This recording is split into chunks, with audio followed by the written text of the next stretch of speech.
casa tenemos 2 niñas y nos preocupamos por lo que ven, cómo a qué hora lo están viendo. No les soltamos el YouTube porque quién sabe que les aparezca, ven los canales, y sí están los canales lineales, pero luego sin querer le ponen un número equivocado, y entonces creo que lo entienden muy bien, y es un contenido, como dijeron, complementario, que nos debe de ayudar a traer clientes. Y por el otro lado, AMC, que nos presenta las características de un canal relevante para la TV de paga, un canal que le agrega valor a la TV de paga, con características de innovación, con características de calidad, con características de una alta inversión, con características de comunicación y utilización de las tecnologías que funcionan muy bien para un canal de esa magnitud. Yo nada más complementaría, por ahí fue la pregunta de los canales locales, que qué características deben tener los canales locales. Nosotros tenemos muchos canales locales y creemos que deben de cumplir con características de inmediatez. Lo que esté pasando en la plaza deben de cumplir con características de identificación, de autenticidad, que sean auténticos, y de ventana, de que la gente de la localidad se vea en el canal.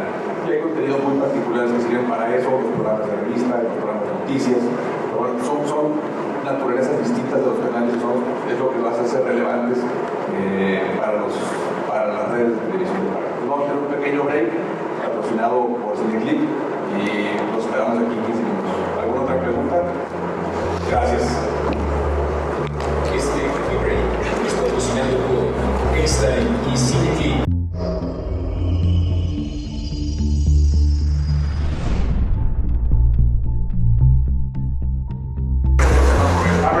Perfecto.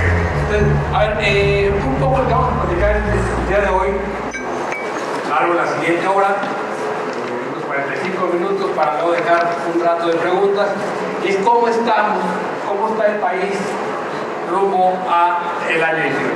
No solo la parte electoral, que la vamos a ver al final, sino cómo está el contexto político en que termina el sexenio. Pocos presidentes, si no es que ninguno, ha sufrido de tanto, no sé qué digamos, que bullying como el presidente actual.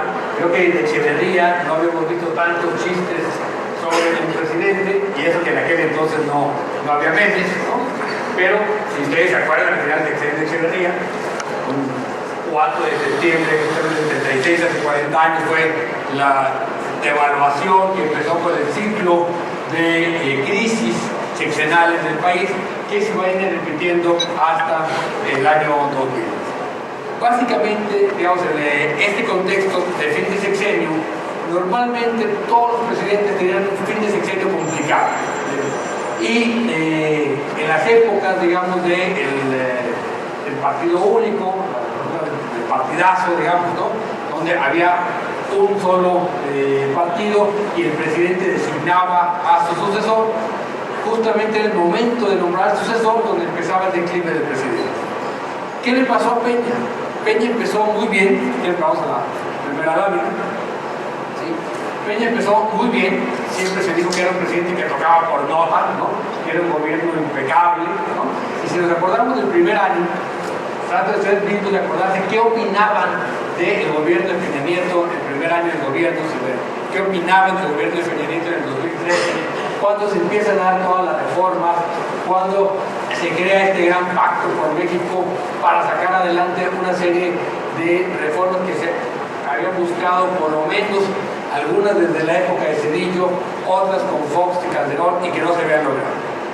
Y entonces de repente este presidente que tocaba por nota, cuando se complican las cosas, resulta que solo se sabe una canción.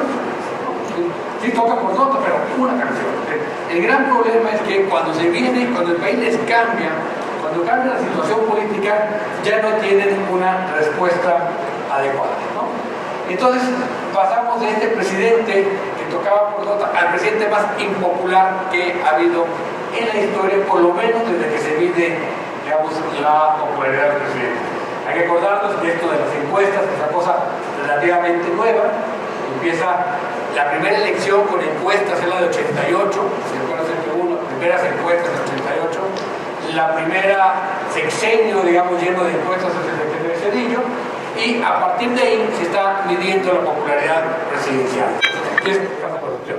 Es muy difícil que se vaya a levantar corrupción como la que tiene. La siguiente, por favor. Y el otro problema es la seguridad. Cuando llegó el nuevo equipo de Peña Nieto, ¿se acuerdan ustedes que nos vendieron la idea de que iban a cambiar radicalmente la estrategia de seguridad y que, entre otras cosas, había que dejar de hablar de seguridad? El gran problema de Calderón había sido que todos los discursos, todos los días, hablaba de seguridad y lo único que nos transmitiera miedo, ¿no? Entre más hablaba de seguridad, más inseguros nos sentíamos.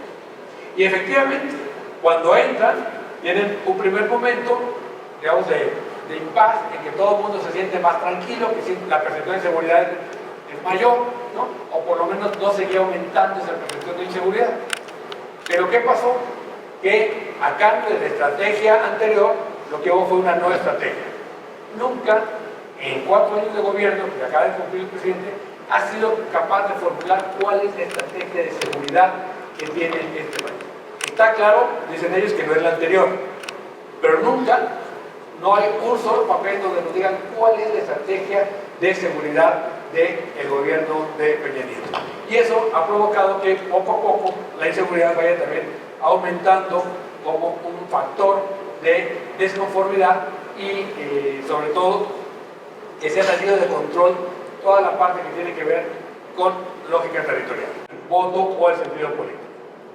Siguiente. Y bueno, ahora sí vamos al escenario electoral. Con eso termino y nos vamos a preguntas y respuestas. Empieza ya a configurarse un escenario donde los partidos prácticamente están ya decantando las posibilidades de candidatos.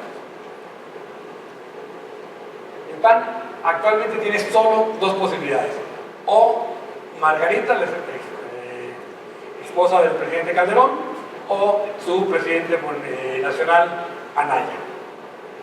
En realidad lo que están jugándose es, uno, si regresa Calderón y la visión de Calderón, que para los votantes de derecha es una opción muy atractiva. Para los votantes de derecha, Calderón no solo no fue un mal presidente, fue un buen presidente, porque hizo lo que se espera de un presidente de derecha. A Calderón lo detesta a la izquierda y les parece que es el peor presidente que ha tenido el país, ¿no? Bueno, a la hora que ya a Peña Nieto lo está alcanzando, pero para la izquierda Calderón es así como lo peor, pero para la derecha no. Entonces Margarita se vuelve muy atractivo en ese mercado, pero por otro lado las bases del PAN no quieren a los Calderón, ¿no? Las bases del PAN están muy resentidos con los Calderón y creen que el riesgo es que si llega Margarita Zavala, finalmente el expresidente Calderón va a estar atrás, para bien y para mal. Los de derecha dicen para bien, los otros dicen para mal, ¿no? La enfrentado por la persecución de los gobernadores y el presidente se quedó sin candidato.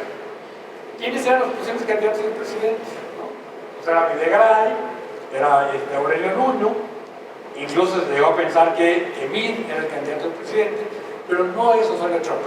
Osorio Chong, si se acuerdan, es la alianza que hace Peña Nieto con el Estado de México, con el Estado de Hidalgo, para asegurar la elección pasada. Entonces Chong no es el candidato de Peña, sin embargo es el que está más alto. Y Erubiel tampoco fue nunca candidato de Peña, ¿no? Erubiel fue el candidato que el presidente tuvo que aceptar porque se le estaba revelando el Estado de México, ¿no?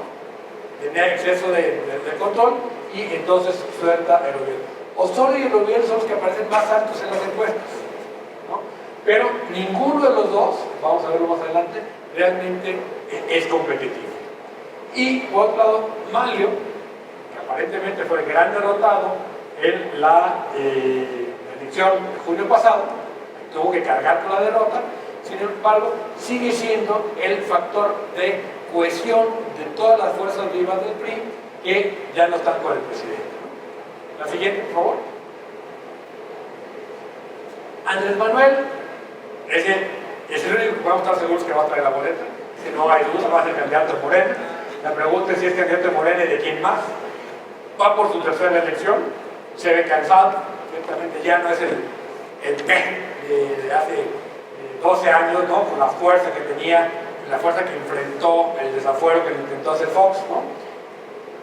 Sin embargo, lo que ha construido Andrés Manuel, aparte de una gran base social, es el único de los políticos de este país que ha recorrido municipio por municipio todo el país. Y eso se lo pueden asegurar, ha recorrido 2 veces todos los municipios del país. Hace mítines de 5 personas, pero ahí está, ¿no? En todo el país. Entonces tiene una gran base social, sin embargo también lo que ha construido es un techo, porque ha construido una imagen tal que mucha gente le tiene miedo al rey, ¿no? Andrés Manuel sabe que tiene muchos negativos y una base social muy fuerte. En un escenario de voto muy dividido, Andrés Manuel puede ser muy competitivo. Pero ahorita vamos a ver el escenario. Para que sea un voto muy dividido, se requiere que no haya ninguna especie de alianza.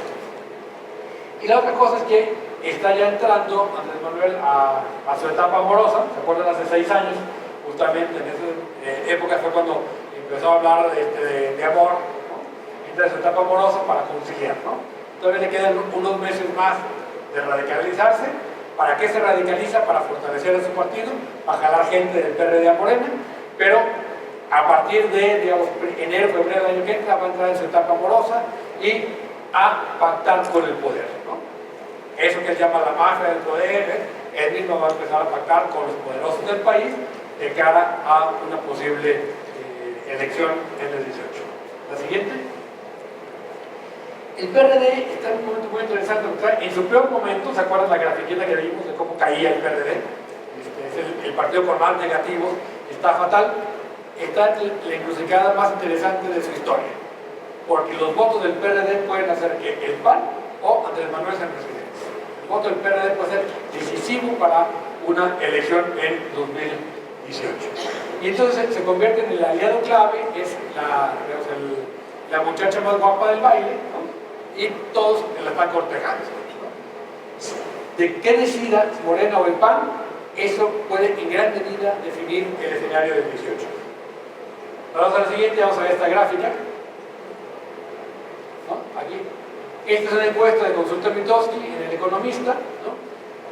Ya hay que decirlo, Morena ha crecido, ¿no? Ciertamente Morena ya no anda en los 12, ya debe andar en los 15, pero lo que es interesante es el PRI con sus aliados, el Verde, este nuevo pacto social, ¿no? Andaría en los 22, puede subir, por supuesto, porque ya con candidatos esto cambia. PAN con PRD hace 28, PRD con Morena y PT pueden llegar a 21 o 22, ¿no? En este escenario, es solo partidos, no hay candidatos. A la hora que vendemos el factor candidatos, que es la siguiente gráfica, la ponemos por favor, vemos cómo, o sea, el PAN solo, con Margarita, anda entre 26 y 26, 23 y 26, ¿no? El PRI es el único donde los candidatos le bajan del partido. O sea, los candidatos del PRI tienen tanto Osorio como Manlio, ¿no? Como Erobiel, cualquiera de los tres le baja votos al PRI, no le suma, ¿no?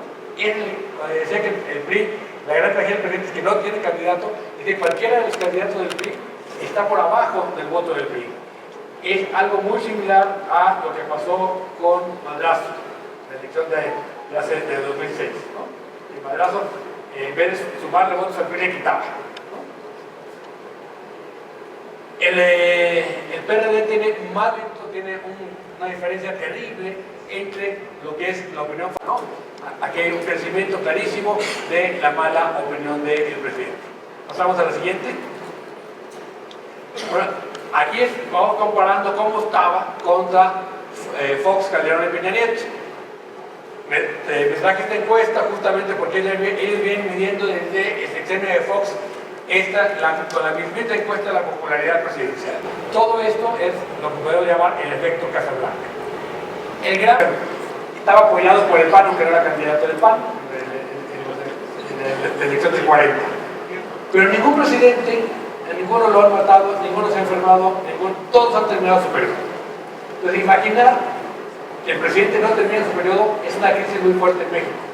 Ni siquiera está muy claro, ya en la última reforma política ya quedó claro que el presidente de la Corte asume ciertos controles y que el presidente será el secretario de Gobernación, ¿no? Antes de eso estaba claro, o sea, ¿no? Nadie pensaba en una renuncia. Cuando hace 2 años, a raíz de la Casa Blanca y de lo de Ayotzinapa, empezó las voces de que renuncie Peña, yo decía, hombre, como presión política no está mal, pero no estamos hablando en serio, el costo político del país de que el presidente no terminara su periodo. En este momento ya no estoy tan seguro de que sea lo peor. O sea, vamos a vivir 2 años de tal debilidad del presidente, ¿sí?, que a lo mejor una buena negociación de salida, si es que sería una buena negociación de salida, si hay un presidente de transición, lo que vas a tener es 2 años de estancamiento total. Pero a como están empeorando las cosas, casi yo diría que compro el estancamiento. Lo que no está claro es cómo se debe plantear, qué debe pasar para que se quede, anda realmente en los 20 y tantos. Esto quiere decir que en la gráfica anterior, si le metemos los candidatos, se puede ir muy para arriba, ¿no? Y bueno, el Bronco, medido como independiente, es de alrededor del 5%, ¿no? Eso, digamos, el antisistema duro. Vamos a la siguiente. Pues les decía que nos fijáramos muy bien en la gráfica de desigualdad, ¿no? Estos son los resultados de 2006 y estos son los resultados de 2012. Aquí el azul son los estados que ganó el PAN y los amarillos que ganó Andrés Manuel. Una elección, ¿se acuerdan?, totalmente dividida, que se definió por menos de... ¿Regresa, por favor? Perdón. Fue menos de 100,000 votos la diferencia, ¿no? Y 16 estados para cada quien. En 2012, lo que pasa es el amarillo se mantiene amarillo, prácticamente el sur duro, ¿no? ¿Sí? Y lo que pasa es que este voto, que antes era azul, se volvió priista, ¿no? Entonces, el voto es más fácil que haya una migración en el norte del PRI al PAN y del PAN al PRI que hacia Andrés Manuel, ¿no? Y en el sur puede algunos estados irse al PRI, pero nunca se van a ir, difícilmente se van a ir al PAN, ¿no? Veracruz, Tamaulipas, aquí aparecen, Tamaulipas ya estaba como panista, aquí aparece como panista, ¿no? Y Yucatán es donde migra PAN-PRI estando en el sur. ¿Qué significa esto? Que la elección se va a definir aquí, ¿no?, en los estados del centro. ¿Y cómo voten los estados del centro? Se va a definir, creo yo, en gran medida la elección. Podemos estar seguros que estos estados los va a ganar Andrés Manuel, ¿sí?, con cualquier partido que vaya, el PRD, con Morena, y los estados del norte van a hacer el switch a favor o en contra de PAN-PRI. Si estos se dividen, si estos estados no votan consistente como en las últimas 2 elecciones, puede ganar Morena, ¿no? O sea, con el 20 y tantos % de Andrés Manuel puede ganar la elección. Y otra vez, si no atendemos en el futuro el problema de esta gran desigualdad entre el norte y el sur, el país se nos va a ir partiendo no solo económicamente, ideológicamente y también en sus formas de manifestación. Bueno, hasta aquí le dejo. Pues si tienen alguna pregunta, yo les agradezco mucho su atención esta tarde y estoy